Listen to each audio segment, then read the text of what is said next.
Boa noite, caros alunos. Está aqui a professora de vocês, Cândida Bonfim, na disciplina Logística Internacional. Vamos falar hoje dos processos de integração.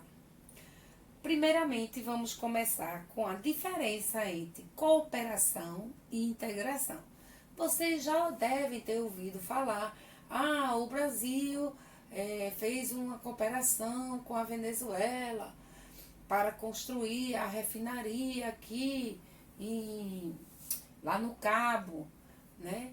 Ou o Brasil fez a cooperação com Cuba para construir o Porto de Cuba. Então, o processo de cooperação, neles, os países visam reduzir as barreiras existentes, a fim de tornar as relações econômicas mais flexíveis. A cooperação é possível entre países com sistemas monetários diferenciados, sistemas tributários diferentes e mesmo com distintas visões sobre organizações empresariais. Numa cooperação, basta o país dizer não posso mais cooperar ou não quero mais cooperar e isso não causa prejuízo para nenhum dos dois, ou não tem assim uma obrigação de você continuar com a cooperação se você não quiser. Tem, lógico, aquela obrigação moral. Na integração é mais diferente, porque na integração, o próprio nome está dizendo, os países estão integrados com um objetivo específico, né? Então, já nos processos de integração, o objetivo é suprimir as barreiras e criar um mercado sem fronteiras. Na integração, deve-se ajustar o marco institucional da economia, que é o que ocorre com a gente, por exemplo, com o Mercosul e com a União Europeia. O processo de integração tem como a consequência principal diminuir os obstáculos, mediante os quais vários países tentam formar um único mercado de maiores dimensões para seus produtos, como é o caso, já falei, do Mercosul. E aí nós temos um histórico da integração econômica, que não é um fenômeno moderno. Muitos países europeus se constituíram graças a um processo integrador. A Alemanha nasceu de uma união aduaneira. Logo mais a gente vai entender o que é a união aduaneira. Na atualidade, a análise da integração econômica tornou-se matéria relevante em fase da proliferação de processos integradores e de experiências de integração com resultados diferentes.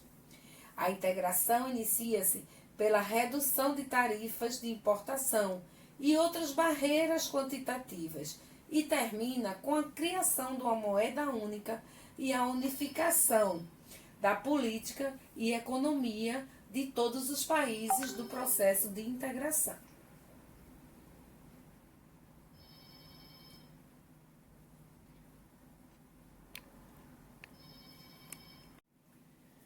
Processos de integração, gente, eles possuem fases. Fases que vai passando de uma progressão para outra.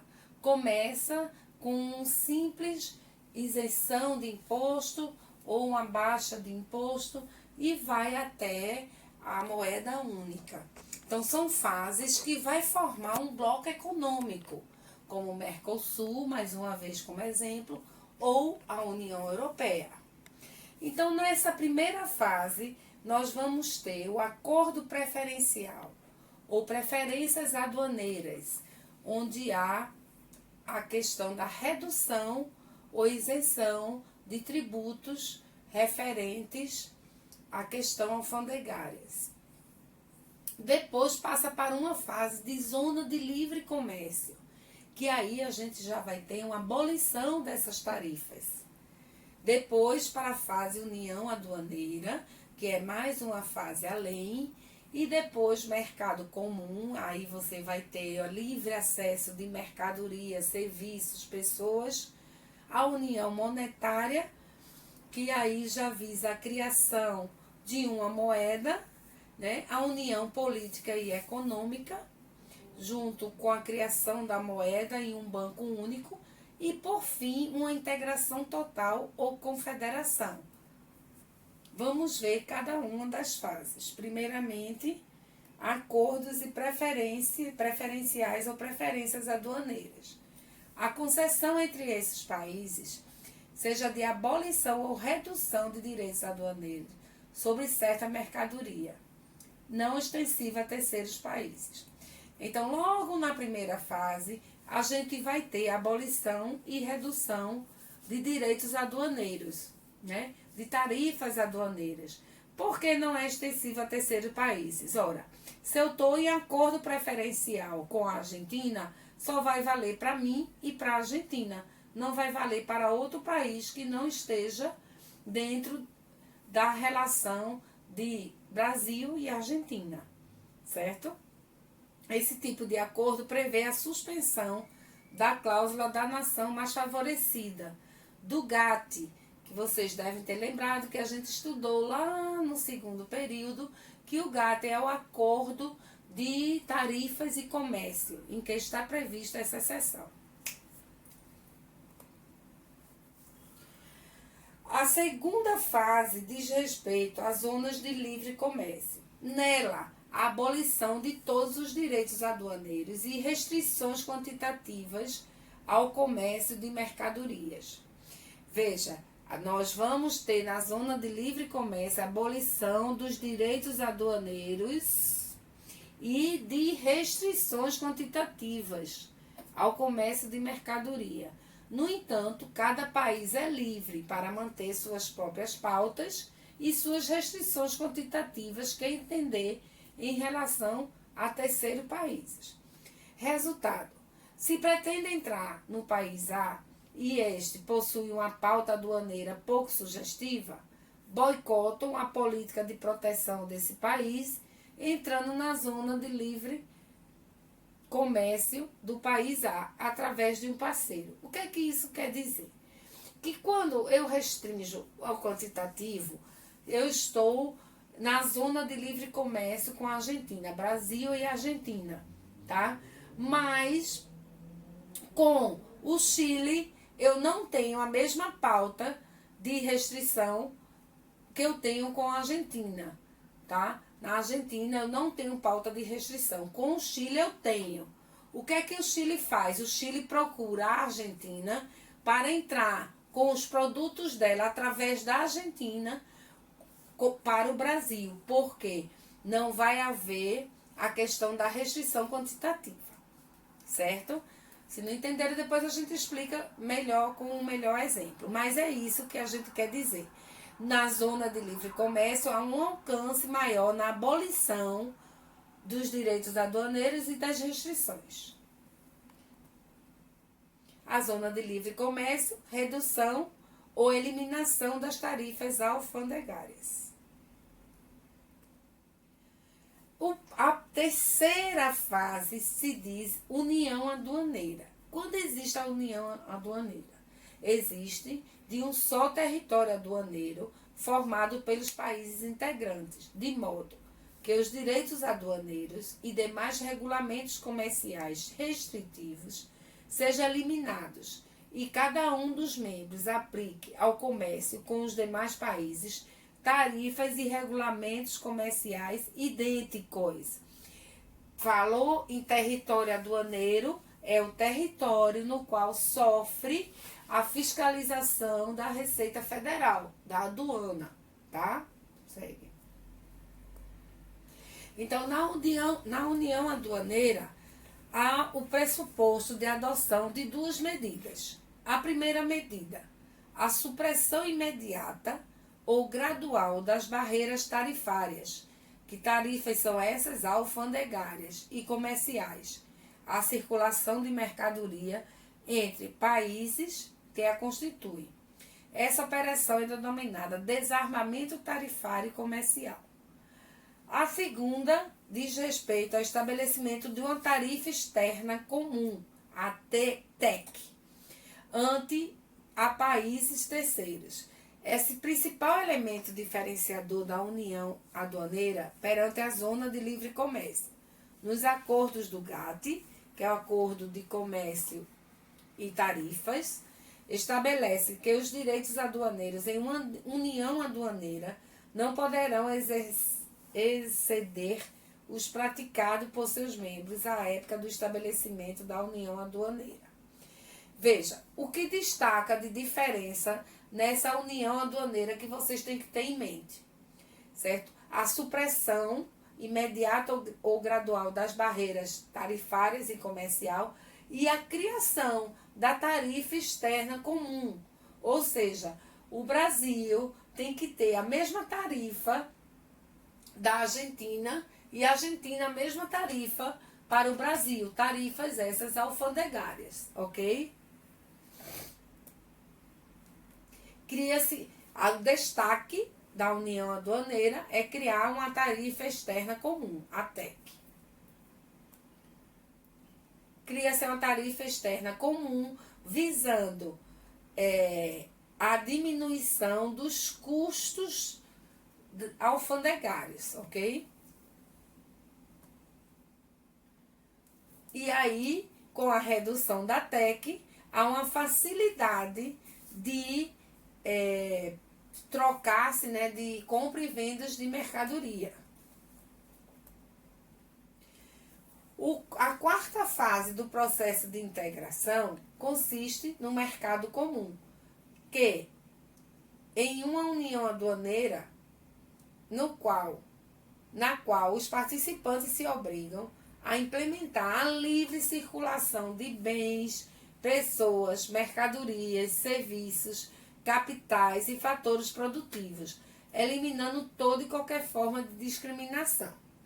O mercado comum poderá alcançar o estatuto do mercado único, caso se aperfeiçoe, eliminando na totalidade as barreiras fiscais, as alfândegas, as barreiras técnicas, abrindo os mercados públicos de cada país e harmonizando normas técnicas sobre qualidade e certificações, e ainda as fiscais, harmonizando os impostos.